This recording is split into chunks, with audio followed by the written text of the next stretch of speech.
Good morning to all student. आज हम start करेंगे कार्डियोपल्मोनरी रिसससिटेशन मेथड, जो कि हमारा रेस्पिरेटरी सिस्टम का एक रिमेनिंग क्वेश्चन था। सीपीआर एक इम्पॉर्टेंट फर्स्ट एड प्रोसेस होती है जो किसी भी पेशेंट के लाइफ को सेव कर सकती है। अगर हम ये देखते हैं कि कोई पेशेंट अनकॉन्शियस है, जिसकी ना तो पल्स आ रही है, जिसे हम इमीडिएटली सीपीआर परफॉर्म कर सकते हैं। सीपीआर हम बोलेंगे कि एक सक्सेसफुल होती है जब कार्डियक अरेस्ट हो जाता है। कार्डियक अरेस्ट जब होता है जब वेंट्रिकुलर फाइब्रिलेशन जो कंडीशंस होती है उस कंडीशन में। पर्टिकुलरली अगर हम बात करें तो ये किसी भी एक्सीडेंट के थ्रू भी हो सकता है, जिसमें या फिर हम बोलेंगे कि मायोकार्डियल इन्फेक्शन के अगर कोई सी कॉम्प्लिकेटेड केस होता है तो उस कंडीशन में हमें सीपीआर की जो नेसेसरी लगता है।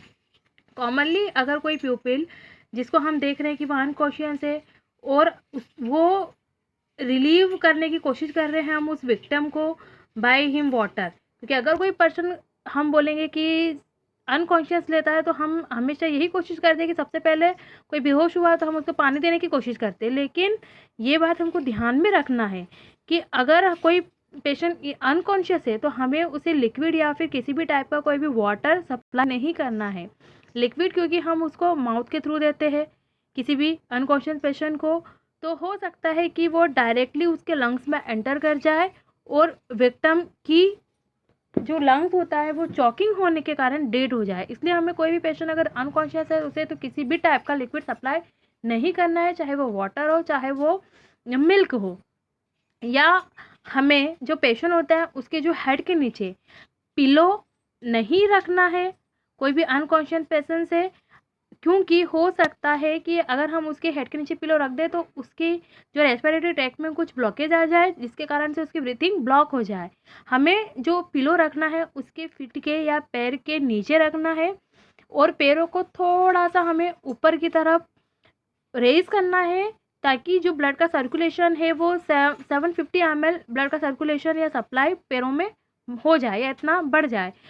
अगर हम ये देख रहे हैं कि किसी भी पॉइंट पर अगर सीपीआर इमीडिएटली हमको स्टार्ट करना है, अगर हमने कोई सी भी कंडीशन ऐसी देख ली है कि पेशेंट अनकॉन्शियस है और उसकी पल्स आ रही है लेकिन वो ब्रीथिंग नहीं ले पा रहा है, तो हमको इमीडिएटली बिना देर के सीपीआर को स्टार्ट करना है। सीपीआर या फिर जो कार्डियक पल्मोनरी रिसससिटेशन मेथड होती है उसको हम आर्टिफिशियल रेस्पिरेशन भी कहते हैं और आर्टिफिशियल सर्कुलेशन भी कहते हैं। सीपीआर को यहाँ पर हम एबीसी फार्मूला के थ्रू डिस्क्राइब करते हैं। ए जो स्टैंड करता है एयरवे के थ्रू, बी जो स्टैंड करता है ब्रीथिंग के लिए और सी स्टैंड करता है सर्कुलेशन और कार्डियक मसाज के लिए। ए मेथड अगर हमको परफॉर्म करनी तो सबसे पहले हम क्या करेंगे कि जो भी पर्सन है उसका एयरवे को हम ओपन करेंगे और ओपन करने के बाद हम उसको क्लीन करेंगे और हमारा जो हैंड है या हमारी जो फिंगर्स है उस फिंगर्स पर हम एक क्लॉथ को या एक पीस ऑफ क्लॉथ या फिर हैंकी ले लेंगे और उसको रैप कर लेंगे इन फ्रंट ऑफ 2 फिंगर्स। और उसके बाद हम विक्टिम का जो माउथ रहेगा उसको थ्रोली क्लीन कर देंगे और क्लीन करने के बाद अगर माउथ में किसी भी टाइप का कोई भी सिक्रेशन है, माउथ सिक्रेशन जैसे कि अगर सलाइवा हो गया या कोई भी डेब्रिस हो गई जो माउथ के अंदर है, तो हम उसको बाहर करेंगे ताकि जो ब्रीथिंग है वो ब्लॉक्ड नहीं हो पाए। क्लीनिंग के बाद, माउथ की क्लीनिंग के बाद हम क्या करेंगे, चेंज करेंगे विक्टिम की पोजीशन। उसका जो फेस रहेगा हम ऐसी पोजीशन में रखेंगे कि एयरवे हमेशा ओपन की तरफ रहे और ब्लॉक ना हो। जो टंग होती है जो हम बोलेंगे कि वो पीछे की तरफ घूम जाती है, इस कारण से अगर पेशेंट अनकॉन्शियस है तो वो टंग पीछे की तरफ घूम जाती है, तो हो सकता है कि उसका जो माउथ है वो ब्लॉकेज हो जाए। तो इसलिए हमको उसके फेस की जो पोजीशन ऐसी रखनी कि एयरवे ओपन रहे। और पोजीशन हमने चेंज कर दी है।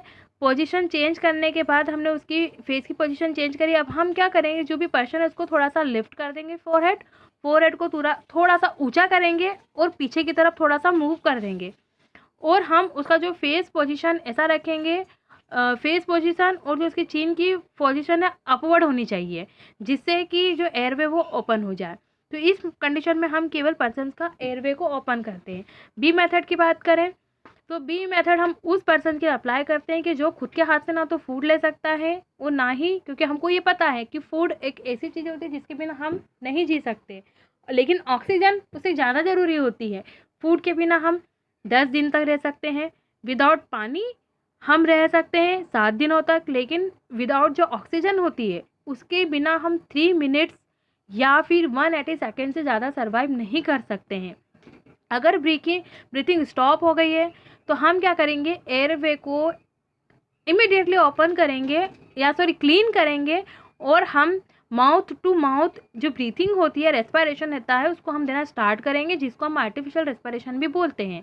इस मेथड में हम क्या करेंगे, जो पिंच मतलब नोज़ रहेगी, उस जो पेशेंट है उसकी नोज़ को हमारे हाथ से हम उसको पिंच कर देंगे, और उसके बाद जो ब्रीथ रहेगी, हमारा जो लंग्स रहेगा, उस लंग्स को हम एयर से पूरा हम फुल ऑफ एयर से फील कर लेंगे, और फील करने के बाद जो पेशेंट का माउथ है उसको हम हमारे माउथ से, या फिर वो पर्सन जो सप्लाई कर रहा है माउथ टू माउथ रेस्पिरेशन, बिल्कुल टाइटली पैक कर देंगे या सील कर देंगे।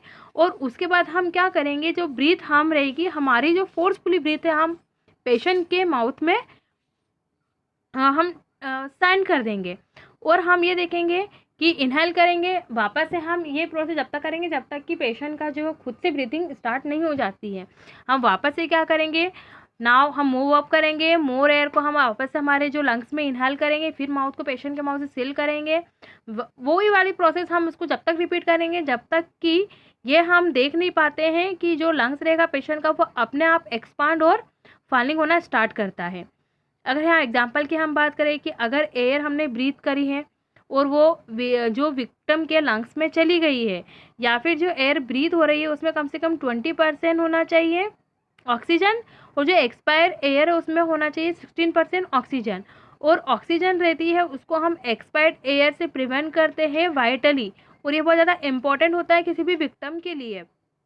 जो उसकी हम बोलेंगे जो ब्रीथिंग होती है वो रिस्टोर हो जाती है किसी एडल्ट की 12 ब्रीथिंग पर मिनट, मतलब हम 12 ब्रीथिंग पर मिनट देंगे तो किसी भी एक एडल्ट पर्सन की ब्रीथिंग को हम बोलेंगे कि वापस ला सकते हैं, अगर हम इस रेट से अगर हम हमारा माउथ टू माउथ रेस्पिरेशन दे रहे हैं तो।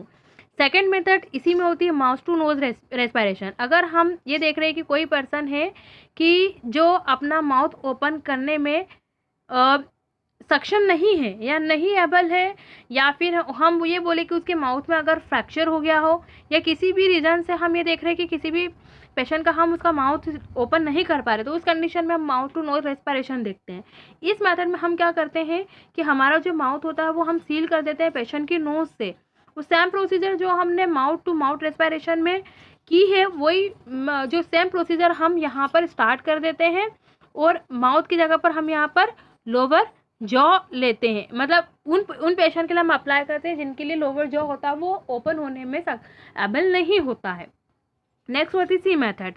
सी मेथड हम तब स्टार्ट करते हैं तब हम ये चेक कर लेंगे कि कोई भी पेशेंट है जिसकी पल्स भी नहीं आ रही है या पल्स अब्सेंट है और जिसका हार्ट काम कर नहीं रहा है और सर्कुलेशन ब्लड का हो रहा है, मतलब ये मेथड उन पेशेंट के लिए रहती है जिनमें ब्लड का सर्कुलेशन तो हो रहा है बट उनका जो हार्ट है वो काम नहीं कर रहा है। अब यहाँ पर सारे के सारे जो बॉडी ऑर्गन होते हैं वो काम करना बंद कर लेते हैं, लेकिन जो ब्रेन होता है वो अपना काम करना चालू कर देता है, इमीडिएटली स्टार्ट कर देता है। तो यहाँ पर हमको आर्टिफिशियल सर्कुलेशन देना पड़ता है जिसको हम बोलते हैं कार्डियक मसाज।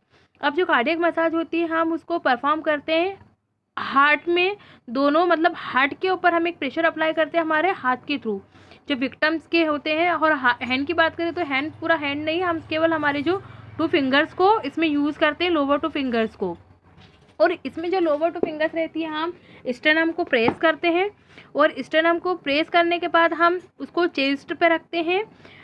मतलब ये हम बोल रहे हैं कि जो 2 फिंगर्स है उसको हम पेशेंट के चेस्ट पर रखेंगे और चेस्ट पर रखने के बाद हम हमारा जो फिंगर्स है उसको सेकेंड हाथ, हमारा जो सेकेंड हैंड है उस सेकेंड हैंड का जो हम बोलेंगे कि जो पाम होता है उस फिंगर्स के ऊपर रखेंगे और उस फिंगर्स पे रखने के बाद हम धीरे धीरे स्टर्नम को प्रेस करेंगे।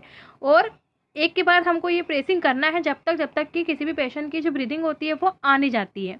लेकिन हमको ये ध्यान रखना है कि जो भी हम प्रेस कर रहे हैं वो एग्जैक्टली करेक्ट पोजीशन में होना चाहिए और हमारा जो पेशेंट, हमारा जो हैंड है उसका केवल हमको हील यूज़ करना है। हील मतलब हमारा जो पाम वाला एरिया वो यूज़ करना है, हमें पूरा हाथ से प्रेस नहीं करना है। ओनली जो हील हैगी हमारी हैंड की वो जो कांटेक्ट में होना चाहिए चेस्ट वॉल के। और परफॉर्म कर रहे जब हम कार्डियक मसाज को तो हमारी जो आर्म होनी वो परपेंडिकुलर होना चाहिए ताकि जो कंप्रेशन एरिया हमको ठीक से प्रोवाइड हो सके। और हमको कार्डियक मसाज स्टार्ट करना चाहिए और हमको 5 सेकेंड तक या 5 सेकेंड से ज़्यादा हमको ये नहीं करना चाहिए। 5 सेकेंड तक हमको कार्डियक मसाज देनी है।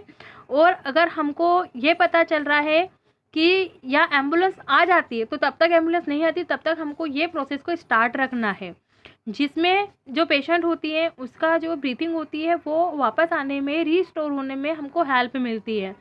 हम प्रेस करते हैं, ये फोर्स ऐसे अप्लाई करते हैं किसी भी चेस्ट पे, पेशेंट की चेस्ट पे, कि जो प्रेशर है वो होना चाहिए 1.5 से तो 5 सेंटीमीटर एरिया तक।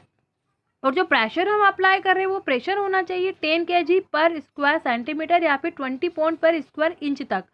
और हम इस फोर्स को जब अगर तब हंसा लेते हैं, तब प्रेसिंग करना तब बंद कर देते हैं अगर हमारा जो पेशेंट है उसकी जो हम बोलेंगे ब्रीथिंग रीस्टोर हो गई है। और हम हैंड को कब हटा देते हैं, जब पोजीशन हम ये देखते हैं कि प्रेस हो रहा है 60 to 80 टाइम्स पर मिनट, इतने टाइम तक हमको उसको प्रेस करना है। अगर हम ब्रीथिंग और सर्कुलेशन दोनों ही किसी भी पेशेंट का नहीं है तो उस कंडीशन में हम कार्डियक मसाज भी देते हैं और हम माउथ टू माउथ रेस्पिरेशन भी देते हैं। अब इस कंडीशन में हमको दोनों मेथड को साथ साथ में अप्लाई करना है। अब यहाँ पर इस मेथड को अप्लाई करने के हमको नीड होती है 2 पर्सन्स की। एक पर्सन कार्डियक मसाज देता है और एक पर्सन हैंडल करता है माउथ टू माउथ रेस्पिरेशन।